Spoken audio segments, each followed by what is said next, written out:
Madam. Good morning. Good afternoon po. Ano pong gagawin natin? Blonde, actually. Full color na gray. Tapos sa treatment, ma'am, ano pong gagawin natin sa cut? By the way, sa cut. Cut, trim na. Trim lang. Yung mga ends lang.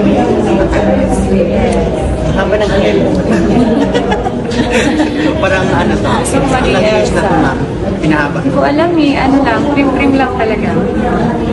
Tapos, later, treatment din natin siya para maganda pa.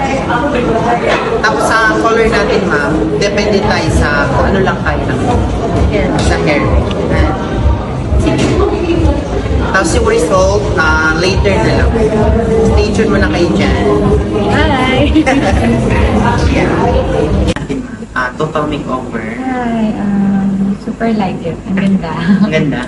Yes. Natapos din tayo after 8 hours na Sorry na. pag-color. Sobrang haba. Pero ang ganda. Oo, di ba? I love it. Baka may gusto pang i-promote na or Ano ba? Pro-promote? Or Hi i-shout guys! See you all this coming Manila International Auto Salon. I'll be at Kerry Boyder Arbor. So visit my booth. Don't forget. Puntahan niyo lang si Madam Athena. Sir Nieto. Yan. Thank you so Prima. much. Ganda ng kulay. Thank you.